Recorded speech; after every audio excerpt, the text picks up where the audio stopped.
सर्वप्रथम सर्वांना श्री स्वामी समर्थ. स्वामी महाराजांच्या कृपेने तुमच्या सर्व चांगल्या इच्छा पूर्ण होत ही स्वामींचरणी प्रार्थना करते आणि आजच्या व्हिडिओला सुरुवात करते. गुरुर ब्रह्मा गुरुर विष्णू गुरुर्देव महेश्वरा गुरुर साक्षात परब्रह्म तस्मै श्री गुरुवे नमः. गुरुपौर्णिमा ही गुरु शिष्याच्या नात्याचे, प्रेमाचे आणि आदर्शाचे प्रतीक मानले जाते. गुरुवर प्रेमाचा, आदरांचा, भक्तीचा वर्षाव करून त्यांच्या कृपेस, आशीर्वादास प्राप्त करण्याचा हा दिवस म्हणजे शुभ पुण्यदायी योगच आहे. सर्व विद्या, वेद, पुराणे यांचे माहेरघर, मूळ स्तोत्र, आद्य गुरु म्हणून महर्षी व्यास यांचे स्थान अनन्यसाधारण आहे. म्हणून गुरुपौर्णिमेस व्यास पौर्णिमा असे म्हणून सुद्धा ओळखले जाते. बघा, अशा महत्त्वपूर्ण तिथीस व्यासांचे, गुरुजनांचे, आध्यात्मिक गुरूंचे पूजन केले जाते. या दिवशी आपल्या आईवडिलांचे पूजन केले जाते. त्यांच्याकडून गुरुमंत्र, दीक्षा, शिक्षण घेतले जाते. गुरूंबद्दल श्रद्धा, कृतज्ञता व्यक्त करण्याचा हा दिवस म्हणजे गुरुपौर्णिमेचा शुभ दिवस असतो. तर गुरुपौर्णिमा येत्या 29 जुलै 2026 बुधवार रोजी आलेली आहे. गुरुपौर्णिमा म्हणजेच आषाढ पौर्णिमा, व्यास पौर्णिमा म्हणून सुद्धा या पौर्णिमेला ओळखलं जातं. तर पौर्णिमा प्रारंभ होत आहे 28 जुलै मंगळवार रोजी सायंकाळी 6:18 ही पौर्णिमा तिथी प्रारंभ होत आहे आणि 29 जुलैला बुधवार रोजी रात्री 8:04 ही पौर्णिमा तिथी समाप्त होत आहे. उदय तिथीनुसार गुरुपौर्णिमा 29 जुलैला बुधवार रोजी आपण साजरी करणार आहोत. सुंदर सोन्यासारखा दिवस आहे आपल्या गुरु माऊलींची. आपल्याला या दिवशी छान अशी सेवा करायची आहे. सर्वांना सकाळी लवकर उठा. अगदी ब्रह्ममुहूर्तावर उठता आलं ना तर आवर्जून उठा. महिलांनो, दादांनो, जी पण सेवा कराल ना, खूप सुंदर सोन्यासारखं फळ आपल्याला मिळणार आहे. तर गुरुपौर्णिमेला आंघोळीच्या पाण्यात एक वस्तू टाकायची आहे. तर तुम्हाला थोडंसं गंगाजल असेल तर गंगाजल आंघोळीच्या पाण्यात जरूर अवश्य टाका. चिमूटभर हळद टाकली तरीही चालेल आणि बारीकसा तुकडा तुमच्याकडं तुरटीचा असेल तर आवर्जून तुम्ही प्रत्येकाने, अगदी लहान लेकराला सुद्धा हा उपाय करू शकता. काही मानसिक, शारीरिक त्रास असतील, कुणाची नजरबाधा झालेली असेल, पौर्णिमा तिथी ही मोठी पौर्णिमा आहे, तर या दिवशी आंघोळीचा उपाय सर्वांनी करा. थोडं गंगाजल टाका, चिमूटभर हळद टाका आणि बारीकसा तुकडा, थोडी तुरटी तुम्हाला आंघोळीच्या पाण्यात टाकायची आहे. तुमचा चंद्र, कुंडलीतील चंद्र मजबूत होईल आणि ज्या व्यक्तीचा चंद्र मजबूत असतो त्याचं मन स्थिर राहतं नेहमी आणि त्याला ऐश्वर्य, सुख, समृद्धी प्राप्त होते. म्हणून गुरुपौर्णिमेला आंघोळीचा हा उपाय सर्वांनी करा. महिलांना अवश्य करा. चांगले अनुभव तुम्हाला तुमच्या आयुष्यात येतील. गुरुपौर्णिमेच्या दिवशी उंबरठ्यावर महिलांनो हळदीचं लेपन अवश्य करा. गोमूत्र आणि हळद एकत्र करा आणि उंबरठ्यावर लेपन अवश्य करा. उंबरठ्याची हळद, कुंकू, फुलं, अक्षता वाहून पूजा करायची आहे. दोन्ही वेळेला आपल्या उंबरठ्याजवळ मुख्य दाराशी दिवे जरूर लावा. तेलाचे लावा, तुपाचे लावा, नियम नाही, पण मुख्य दाराशी दिवे जरूर लावा. तुळशी माऊलीची सुद्धा याच दिवसापासून चातुर्मास सुरू होत असतो. खरा आषाढी एकादशीपासून चातुर्मास सुरू होतो, पण पौर्णिमा तिथीपासून चातुर्मास, संन्यासींचा चातुर्मास याच दिवसापासून सुरू होत असतो. तर तुळशी मातेची सुद्धा या दिवशी पूजा करायची आहे. एक दिवा तुम्हाला तुळशीजवळ तुपाचा लावायचा आहे. तुळशीला हळदी, कुंकू, फुलं, अक्षता वाहून तुळशी माऊलीची छान पूजा करा. ओम नमो भगवते वासुदेवाय नमः या मंत्राचा जप किमान 21 वेळा करा आणि तुळशी समोर हात जोडून तुमच्या मनातील इच्छा तुम्हाला बोलायची आहे आणि तुपाचा दिवा तुळशीजवळ लावा. छोटी रांगोळी काढता आली तर मुख्य दाराशी सुद्धा काढा. तुळशीजवळ काढा. रांगोळीची हळदी, कुंकू वाहून पूजा करायची आहे. त्याचबरोबर घराजवळ जर उंबराचं झाड असेल तर उंबराच्या झाडाजवळ जायचं आहे. पाण्यात थोडंसं दूध टाका, चमचाभर, चिमूटभर साखर टाका आणि ते दूध आणि साखर मिश्रित पाणी तुम्हाला उंबराच्या झाडाला अर्पण करायचं आहे. मुळाशी उंबराच्या झाडाजवळ प्रत्येक प्रत्येक आईने, प्रत्येक दादांनी एक दिवा गाईच्या तुपाचा फुलवात जरी घेऊन गेला एखाद्या मातीच्या पंतीत चालेल, आता तूप नाही तेलाचा लावला चालेल, पण दिवा प्रज्वलित करणं खूप महत्त्वाचं आहे. उंबराच्या झाडाजवळ गुरुपौर्णिमेच्या दिवशी जी व्यक्ती दिवा लावून येते आणि त्याचबरोबर एक गुळाचा खडा तिथं ठेवते, जसा जसा तो गुळाचा खडा तिथले किडे मुंगळे खातात तसं तसं दत्तगुरु माऊलींच्या कृपेने, आशीर्वादाने, आपल्या स्वामींच्या आशीर्वादाने आपल्या आयुष्यातील सर्व संकट, दुःख, दारिद्र्य दूर होतं.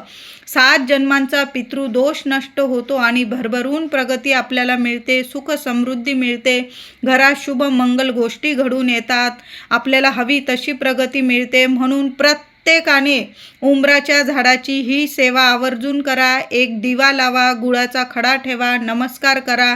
तिथं बसून जर तुम्हाला उंबराच्या झाडाखाली बसायला जागा असेल, तुमच्या घराजवळ जर झाड असेल ते, आणि तुम्हाला बसायला आसन घेऊन बसायला जागा असेल, तर गुरुचरित्रातील 14वा अध्याय उंबराच्या झाडाखाली बसून जरूर पठण करा. खूप सोन्यासारखे अनुभव येतील तुम्हाला. नाही जमलं तर श्री स्वामी समर्थ, श्री स्वामी समर्थ, अवधूत चिंतन श्री गुरुदेव दत्त, जो मंत्र आवडतो 21 वेळा जपा. एक माळ जपला तुम्ही चालेल, पण उंबराच्या झाडाची सेवा आवर्जून करा. उंबराला महिलांनो तुम्हाला हळदी कुंकू नेता आलं तर हळदी कुंकू फुलं अक्षता वाहून उंबराच्या झाडाची पूजा करा. थोडं पाणी दूध अर्पण करा, एक दिवा लावून द्या, गुळाचा खडा अर्पण करा, मनातली इच्छा बोला आणि उंबराच्या झाडाला या दिवशी स्पर्श आवर्जून करा. बघा, साक्षात दत्तगुरु महाराज स्वामी आपल्याला दर्शन देतील. गुरुपौर्णिमेच्या दिवशी सकाळीच देवांना छान अभिषेक करून पूजा करायची आहे. देवघरातील देवांना या दिवशी गाईच्या दुधाने अभिषेक करा. महिलांनो, दादांनो, थोडंसं गाईचं दूध घेऊन या आणि गाईच्या दुधाने अभिषेक करायचा आहे. प्रथम पाण्याने, नंतर पुन्हा दुधाने, पुन्हा स्वच्छ पाण्याने छान अशी मूर्ती स्वच्छ पुसून घ्यायची आहे. देवघरात स्थापन करायची आहे. अष्टगंध लावा, चंदन लावायचं आहे. पिवळं चंदन असेल तुमच्याकडं किंवा चंदन असेल त्यात थोडीशी हळद मिक्स करा आणि अष्टगंधासारखं चंदन तुम्ही देवांना तिलक करू शकता. वस्त्र अर्पण करा, फुलं अर्पण करा. चाफ्याची फुलं असतील जरूर आवर्जून अर्पण करा. हिना अत्तर असेल स्वामींना जरूर अर्पण करा. धूप दीप ओवाळून पंचोपचार या दिवशी पूजा करायची आहे.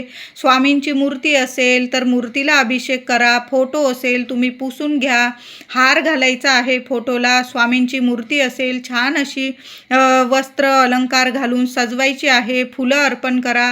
धूप दीप ओवाळून घ्यायचा आहे. नैवेद्य दाखवा. या दिवशी दोन्ही वेळेला गुरुपौर्णिमेला नैवेद्य दाखवायचा आहे. आता तुम्ही संध्याकाळी वरण भात भाजी पोळीचा नैवेद्य बनवणार असाल तर सकाळी सुद्धा तुम्ही दूध साखरेचा, गूळ खोबऱ्याचा, खडी साखरेचा असा नैवेद्य जरूर दाखवा. केळी, वेगवेगळ्या फळांचा नैवेद्य दाखवू शकता.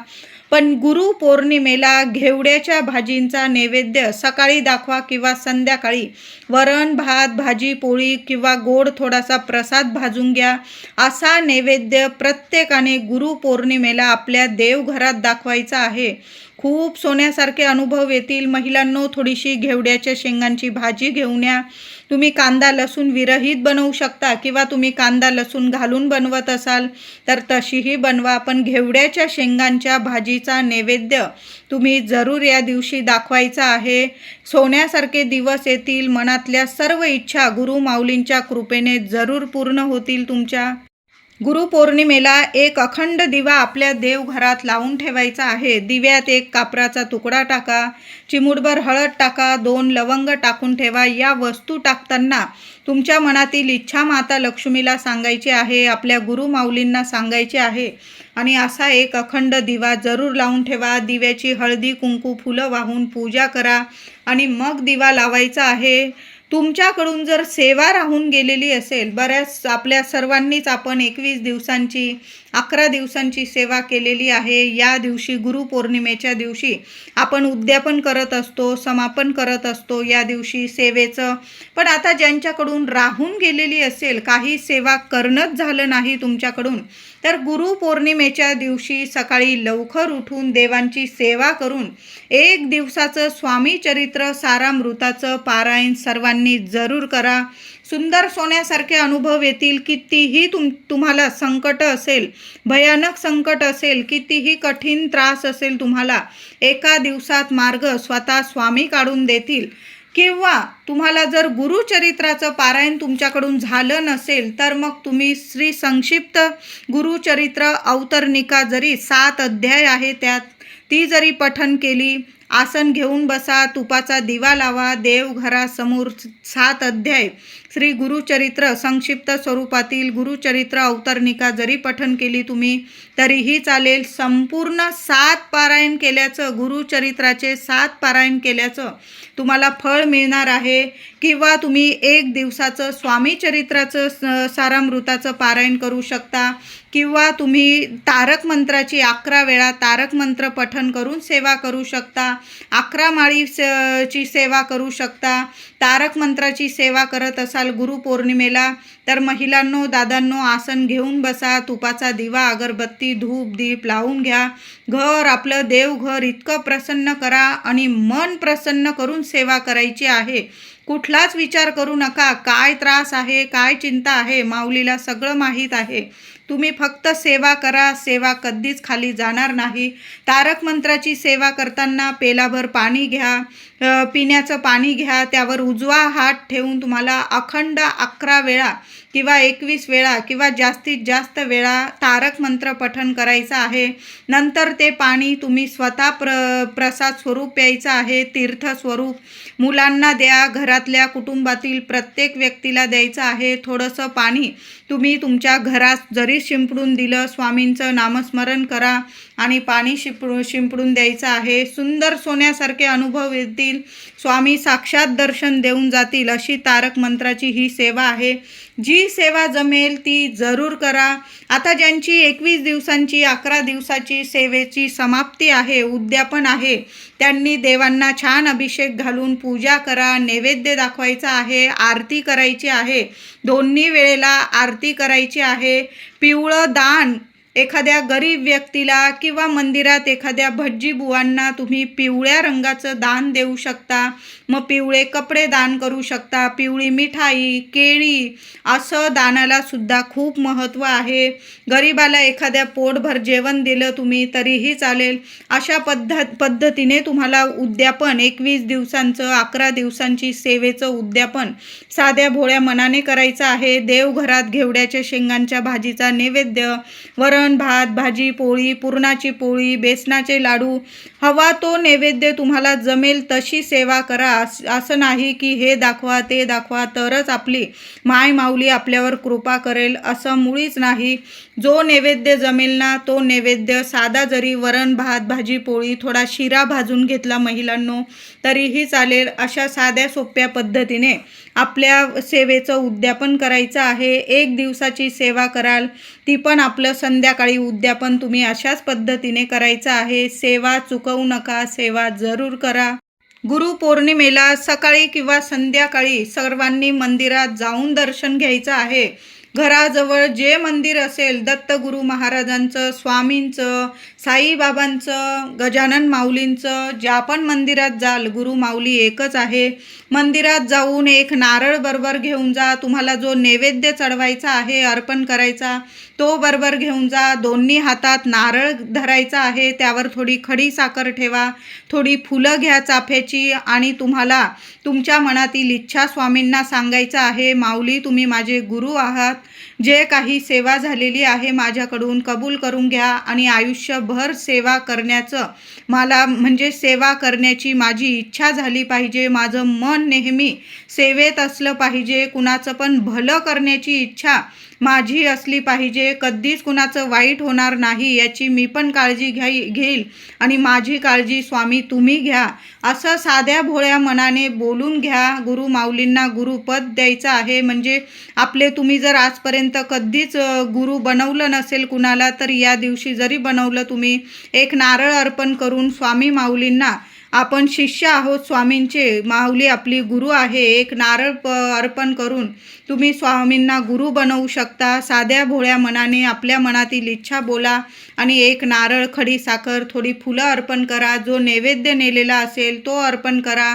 मंदिरात तुम्ही नैवेद्य वाटला प्रसाद स्वरूप, तरी अशा साध्या भोळ्या मनाने आपण गुरुपौर्णिमा साजरी करायची आहे. गुरुपौर्णिमा मोठी पौर्णिमा आहे. महिलांनो, देवघरात कुलदेवीला कुंकुमार्चन करा. 11 वेळा करा, 21 वेळा करा, कुंकुमार्चन जरूर करा. तुम्हाला ओटी भरायची असेल, कारण आषाढात गुप्त नवरात्री असते, ओटी भरायची असेल तर आवर्जून ओटी भरा. गोड पानाचा विडा किंवा तांबूलसुद्धा देवघरात जरूर अर्पण करा. देवी आईला फुलं अर्पण करा, वेणी अर्पण करा. कुलदेवीची जेवढी सेवा होईल ना तेवढी या दिवशी जरूर करा. तुमची सेवा कधीच खाली जाणार नाही. माय माऊली आहे आपली. कुलदेवीची सेवा तुमची पौर्णिमा तिथीत जी महिला कुलदेवीची सेवा करते ना, तिच्या घरात अखंड लक्ष्मी नांदत असते आणि तिला कधीच कशाला कमी पडत नाही. गुरुपौर्णिमेला गाईला नैवेद्य जरूर खाऊ घाला. हिरवा चारा खाऊ घाला. पुरणाची पोळी बघा, पुरणाची पोळी खाऊ घाला किंवा तूप गूळ लावून ताजी चपाती गाईला नैवेद्य खाऊ घालायचा आहे.